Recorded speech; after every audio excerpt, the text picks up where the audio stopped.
여러분, 우리가 지금 너무나 당연하게 생각하는 위대한 아이디어들 있잖아요. 사실 이런 것들이 그냥 하늘에서 뚝 떨어진 게 아니거든요. 지금은 과학의 기본 상식이 된 진화론도 똑같습니다.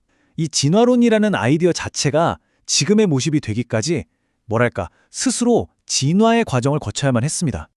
자, 그럼 우리는 대체 어떻게 이 진화론이라는 생각에 도달하게 된 걸까요? 다윈이라는 이름이 나오기 아주 오래전부터 인류는 생명의 기원과 변화에 대해 어떤 고민을 했을지 오늘 그 흥미로운 지적 여정을 저와 함께 한번 떠나보시죠. 수세기 동안 말이죠. 세상은 그냥 딱 정해진 모습 그대로라고 생각했어요.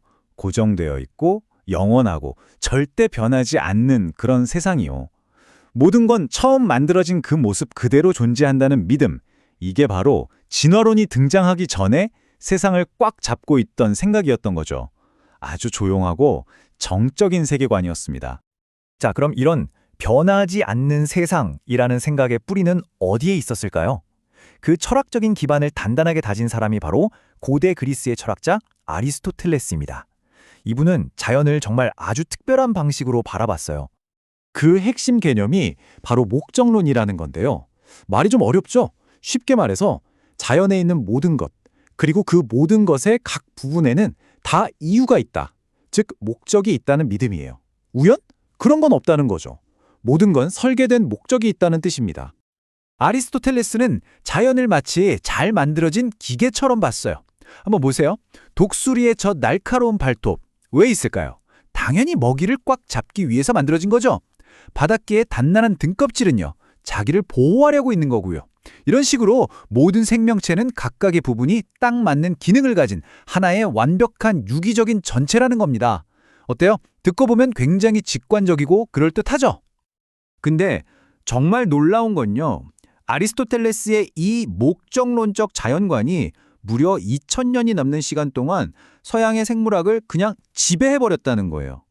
거의 생물학의 기본 설정값이 된 거죠. 그러니 다른 새로운 생각이 끼어들 틈이 거의 없었던 겁니다. 자, 시간은 훌쩍 흘러서 18세기로 가보겠습니다. 이때 아주 중요한 인물이 한 명 등장하는데요. 바로 칼 린네입니다. 재밌는 건 린네는 진화론자가 아니었어요. 전혀요.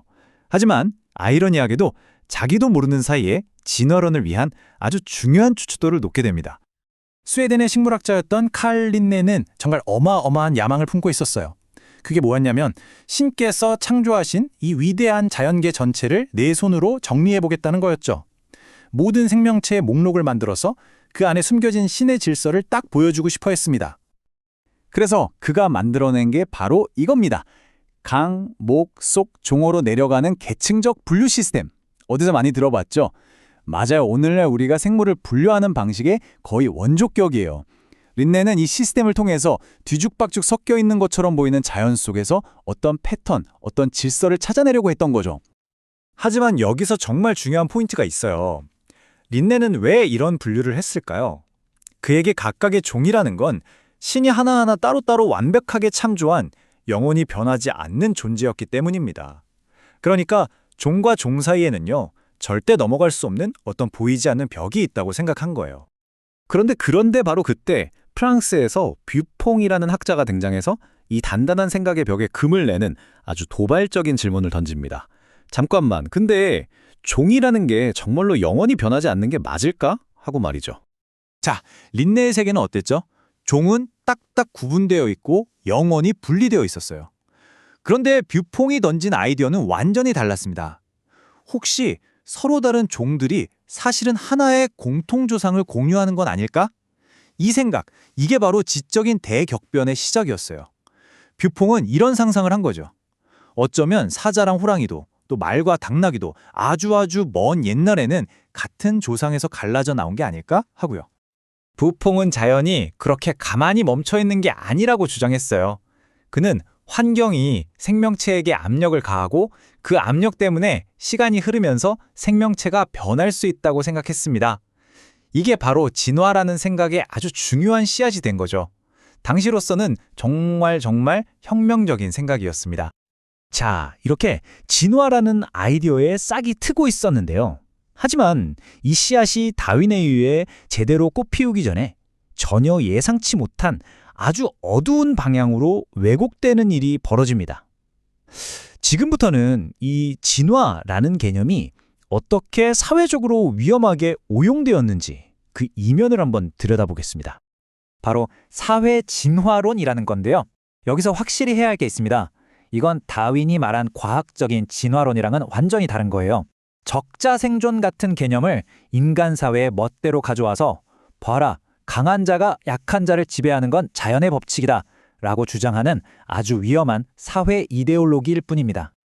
이 아이디어가 어떻게 타락해 갔는지 한번 보세요. 19세기 후반에는 제국주의 국가들이 우리가 더 우월하니까 너희를 정복하는 건 당연하다라는 논리로 이걸 써먹었고요. 20세기 초에는 이걸로 우수한 인종만 남겨야 한다는 끔찍한 우생학 운동이 벌어졌습니다. 그리고 그 끝은 바로 나치 독일이 이 생각들을 자신들의 인종 정책에 그대로 적용하면서 끔찍한 비극으로 이어졌죠. 바로 이 한마디, 정치는 응용생물학이다. 이 섬뜩한 문장이 사회 진화론의 핵심을 보여줍니다. 인간 사회의 복잡한 정치를 그냥 동물 세계의 생존 경쟁처럼 취급해버린 거죠. 이런 논리 속에서는 스스로를 더 진화했다고 여기는 인종이 미개하다고 낙인 찍은 다른 인종을 지배하고 억압하는 게 너무나도 자연스러운 일이 되어버렸던 겁니다. 2000년 동안 굳어있던 생각의 틀을 깨고 나온 진화라는 아이디어. 우리는 오늘 그 생각이 탄생하기까지의 지적인 여정을 따라와 봤습니다. 그리고 동시에 이 위대한 아이디어가 얼마나 위험하게 변질될 수 있는지도 봤죠. 자, 그렇다면 마지막으로 여러분께 질문을 하나 던지고 싶습니다.